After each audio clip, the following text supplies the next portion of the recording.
तो दोस्तों कैसे हैं आप सभी। मैं आशा करता हूं आप सब बिल्कुल ठीक होंगे। दोस्तों हमारी आज की कहानी सभी कहानियों से बिल्कुल अलग है। ये कहानी है विश्वास और अंधविश्वास की। ये कहानी है मानने या ना मानने की। ये कहानी एक ऐसी साधना की है जिसके जरिए इंसान सब कुछ पा तो लेता है, लेकिन क्या वाकई वो चैन की नींद सो पाता है। तो दोस्तों इसी तरह इस कहानी को सुनने से पहले मैं आपसे कुछ कहना चाहता हूं। मैं आपको बता दूं कि अगर आप पहली बार मेरे इस चैनल पर आए हैं तो चैनल को अभी सब्सक्राइब करके बेल बटन ऑल पे कर लीजिए। साथ ही अगर आप चाहते हैं कि मैं आपकी कहानियों को अपनी आवाज दूं तो कहानियां सुनने के बाद आप मुझे इंस्टाग्राम पर मैसेज कर सकते हैं। मेरी आईडी है महेश आर्या यूट्यूबर। कहानियों के बाद मैं आपको वहीं पर मिलूंगा। तो दोस्तों बिना देरी किए जल्दी से अपने अपने हेडफोन लगाएं और शुरू हो जाए मेरे यानी महेश के साथ। दोस्तों मेरा नाम जिग्नेश है। वैसे आपने कर्ण पिशाचिनी के बारे में तो सुना ही होगा। अगर नहीं सुना तो मैं आपको बता दूं कि ये एक ऐसी पिशाचिनी होती है जिसे अगर मनुष्य खुश कर लेता है तो वो उस मनुष्य को संपत्ति में इतना ऊपर तक लेकर जाती है जितना कि वो मनुष्य सोच भी नहीं सकता। इस पिशाचिनी को खुश करने के लिए काफी ज्यादा तप करना पड़ता है। साथ ही इसकी भी कुछ शर्तें होती हैं जिसे उस मनुष्य को मानना ही पड़ता है। साथ ही आपको यह भी बता दूं कि अगर मनुष्य उसकी शर्तों का उल्लंघन करता है तो वो उस मनुष्य का या तो दिल निकाल लेती है या फिर उस मनुष्य के कान में हर समय चिल्लाती रहती है। तो ठीक इसी तरह ये कहानी मेरे पिताजी के एक दोस्त की है जिन्होंने कुछ ऐसी साधना से इस पिशाचिनी को खुश कर लिया था। लेकिन उन्हें क्या पता था कि उन्होंने जिसे खुश किया है अंत में वो उन्हीं की मौत का एक बहुत बड़ा कारण बनने वाली थी। दोस्तों हुआ कुछ ऐसा था कि मेरे पिताजी का दोस्त जिनका नाम अखिलेश था, अखिलेश अंकल काफी गरीब थे। गरीब परिवार होने की वजह से उन्होंने अपनी पढ़ाई भी पूरी नहीं की थी। हालांकि अब तक उनकी शादी नहीं हुई थी, लेकिन अभी उनकी शादी की बातें घर में चल ही रही थी। पर सबसे बड़ी समस्या तो ये थी कि शादी में लगने वाला पैसा वो कहां से लाएंगे। अखिलेश अंकल को ये सारी बातें हमेशा से खाई जा रही थी। इसी तरह एक दिन उनकी मुलाकात एक तांत्रिक बाबा से हुई। उन्होंने अपनी सारी समस्या उस तांत्रिक बाबा को बताई। तांत्रिक ने अखिलेश अंकल को एक ऐसा सुझाव दिया। उन्होंने उनसे कहा कि वो कर्ण पिशाचिनी की साधना शुरू करें। उस तांत्रिक ने अखिलेश अंकल को उस पिशाचिनी की सारी बात बताई। बस दोस्तों इसके बाद क्या था, अखिलेश अंकल ने तांत्रिक के द्वारा बताई गई सारी बातों को पालन शुरू कर दिया था। उन्होंने पूजा के दौरान 18 नारियल और साथ ही 8 दीपक जलाए। अखिलेश अंकल उस साधना में लगातार 11 दिन तक बैठे रहे। उन्होंने अपनी कठोर तपस्या के बल पर अंत में जाते जाते उस पिशाचिनी को खुश कर ही लिया। और शायद उसी वजह से उस आग के अंदर कर्ण पिशाचिनी उत्पन्न हुई और ठीक उसने अखिलेश अंकल को अपनी सारी शर्तों से रूबरू करवाया। अखिलेश अंकल भी उसकी सारी बात मानने को तैयार हो गए। ठीक इसके बाद से ही उन्होंने जुआ खेलना शुरू कर दिया और साथ ही शेयर मार्केट में पैसा लगाना भी। उनके पास जितने भी पैसे थे उन्होंने उसे जुए में लगाना शुरू कर दिया। ये सब वो इसीलिए कर रहे थे क्योंकि उस कर्ण पिशाचिनी ने उनको सारी जानकारी पहले ही दे दी थी, जिसके चलते वो हमेशा जुए में जीतने लगे। कर्ण पिशाचिनी के पास वर्तमान और भूतकाल की सारी जानकारियां उपलब्ध होती है। मेरे पिताजी के दोस्त यानी अखिलेश अंकल देखते ही देखते काफी ज्यादा अमीर बन चुके थे। सिर्फ 1 महीने में उनकी कमाई देखकर सब लोग हैरान हो चुके थे। ये सब दूसरे लोगों की समझ से एकदम बाहर था। सब तो बस हैरान थे कि अखिलेश ने सिर्फ कुछ ही चंद दिनों में इतना ज्यादा पैसा कैसे इकट्ठा कर लिया। सच कहूं तो सबको यही लग रहा था कि ये सिर्फ उनकी किस्मत की वजह से हुआ है, वरना कोई भी आदमी इतना पैसा वो भी शेयर मार्केट और जुए में कैसे जीत सकता है। और ठीक कहीं ना कहीं यही बात मेरे पिताजी के मन में भी खटक रही थी। कुछ दिनों बाद एक दिन मेरे पिताजी अंकल से मिलने के लिए उनके घर पर गए। वहां पहुंचकर उन्होंने पिताजी का काफी जोरदार स्वागत किया। पिताजी तो उसकी प्रॉपर्टी को देखकर काफी ज्यादा हैरान थे। मन में कई सवाल थे कि सिर्फ इतने ही दिनों में इस आदमी ने कैसे इतना बड़ा बिजनेस खड़ा कर लिया। बस यही सब सोचते हुए उन्होंने अखिलेश अंकल को अकेले ही कमरे में बुलाया। कमरे में बुलाने के बाद जब पिताजी ने उनसे पूछा तो उन्होंने बस इतना ही कहा कि ये सब मेरी किस्मत की वजह से हुआ है। उन्होंने हर बात को घुमा फिरा के किस्मत पर ही लाकर छोड़ दिया। लेकिन पिताजी को कहीं ना कहीं लग रहा था कि कुछ ना कुछ तो गड़बड़ है, क्योंकि किस्मत भी इतना साथ कभी नहीं दे सकती कि तुम इतना सारा धन और पैसा कमा सको। हालांकि इसके बाद पिताजी ने उनके साथ कुछ ज्यादा बात करना ठीक नहीं समझा। उन्होंने अपने कदम वापस घर की तरफ घुमाए और रवाना हो गए। पर कहीं ना कहीं पिताजी को इस बात का पता लगाना ही था कि आखिर कैसे एक मामूली सा इंसान इतना बड़ा बिजनेस खड़ा कर सकता है, और वो भी कुछ चंद दिनों में। सच कहूं तो जबकि वो 5वीं फेल थे। बस यही बात अंदर तक हिला देने वाली बात थी। इसके बाद पिताजी ने इन सब के बारे में बहुत जगह पता लगाया, लेकिन सारी जगह से यही बात पता चली कि उन्होंने शेयर मार्केट और जुए से इतना सारा पैसा कमाया है। थक हार कर पिताजी ने उसकी जांच पड़ताल वहीं पर खत्म कर दी और अपने काम में लग गए।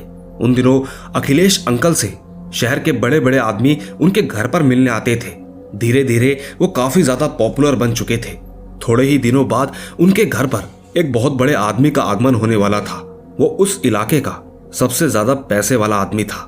बड़े बड़े आदमी सिर्फ उनकी सलाह के लिए ही उनके घर पर आया जाया करते थे। इसी तरह अंकल ने महीने की आखिर में एक शानदार पार्टी रखी। पार्टी के अंदर अखिलेश अंकल ने अपने सारे रिश्तेदारों को इनवाइट किया था। हम भी ठीक अखिलेश अंकल की उस पार्टी में जाने वाले थे।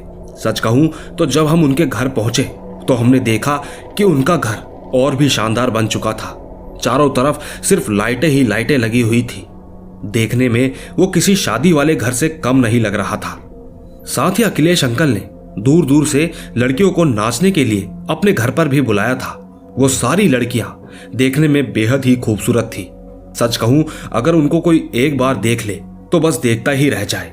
साथ ही खाने पीने की इतनी जबरदस्त व्यवस्था रखी थी कि क्या ही बताएं। धीरे धीरे रात के लगभग 10 बजे उस आदमी का आगमन हुआ तो उस आदमी का स्वागत कुछ इस प्रकार किया गया कि सारे लोग देखते ही रह गए।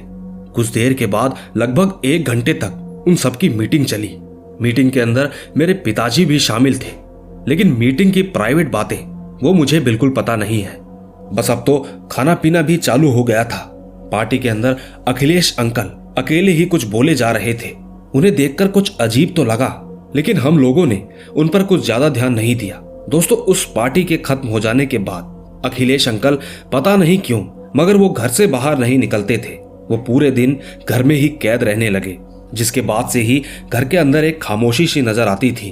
उनका घर पूरे दिन बंद पड़ा रहता था।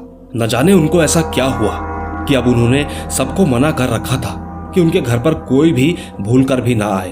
अगर कोई उनके घर पर जाता तो बाहर से ही चौकीदार आने जाने वालों को दरवाजे के पास से ही वापस भेज दिया करता था। एक दिन मेरे पिताजी भी उनके घर पर पहुंचे तो उस चौकीदार ने पिताजी को ये बोलकर दरवाजे से ही वापस भेज दिया कि साहब इस समय घर पर नहीं है। लेकिन पिताजी ठीक अगले दिन फिर से उनके घर पर पहुंचे, पर इस बार भी उस चौकीदार ने कोई और बहाना देकर पिताजी को वापस घर भेज दिया।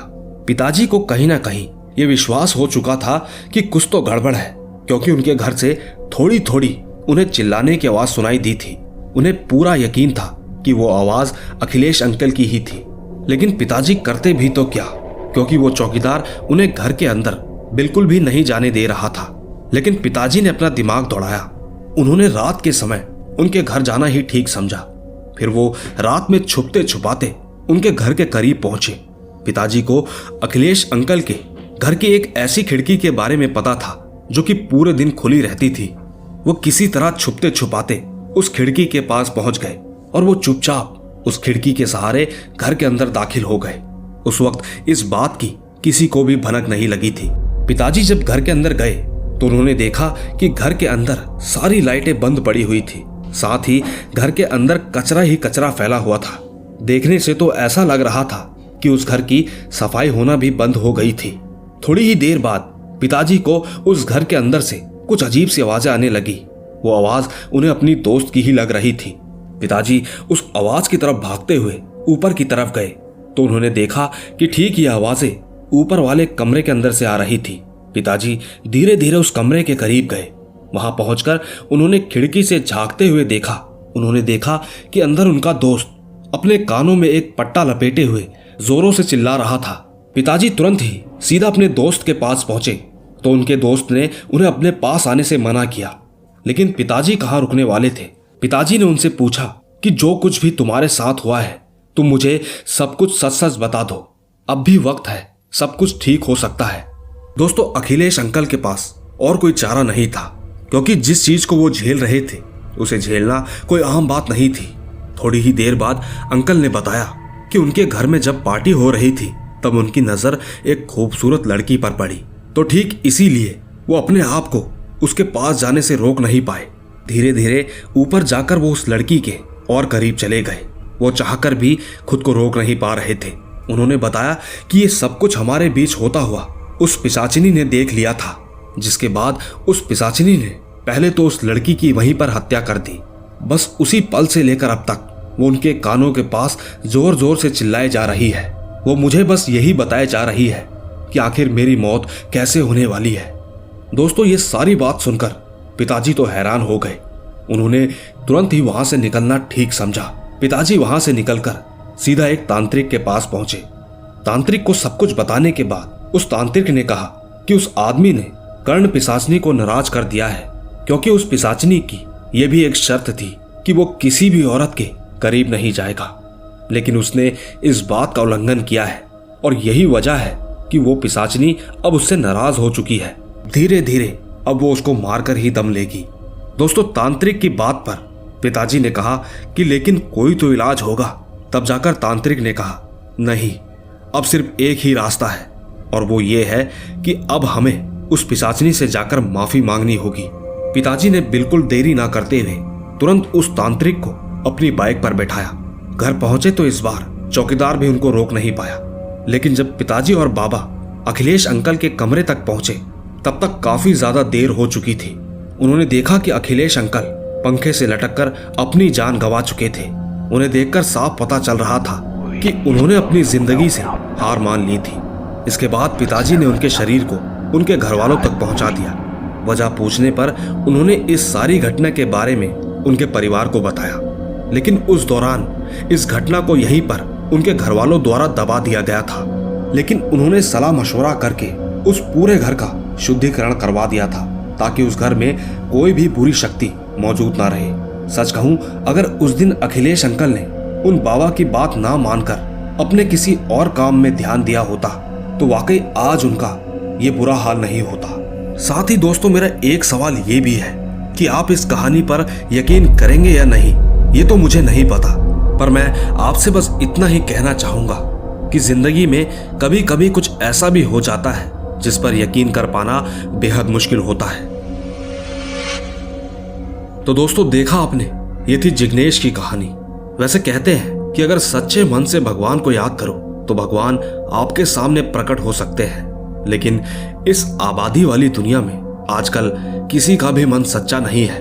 बाकी आपको एक बात बताता चलूं, इस दुनिया में कई लोग ऐसे हैं जो इसी तरह से अपनी परेशानियों को दूर करना चाहते हैं, लेकिन वो ये नहीं जानते कि जो रास्ता ही गलत है वो आपको सही तक कैसे पहुंचा सकता है। मैं तो बस आपसे इतना ही कहूंगा कि आप इन सभी चीजों से एकदम दूर रहे, मेहनत करें और अपना भविष्य बनाएं। सच कहूं तो मेहनत की 2 रोटी भी आपको पूरी रात चैन की नींद देगी, लेकिन उल्टे सीधे कामों से ना तो आज तक किसी का भला हुआ है और ना ही वो इंसान बच पाया है। बाकी आपको ये कहानी कैसी लगी नीचे कमेंट में जरूर बताइएगा, क्योंकि आप तो जानते ही हैं मैं आपका कमेंट में हमेशा से इंतजार करता रहता हूं। बाकी मैं आपको जल्द ही मिलूंगा एक लंबी कहानियों के साथ। तब तक अपने और अपने परिवार का ख्याल रखें। Bye bye.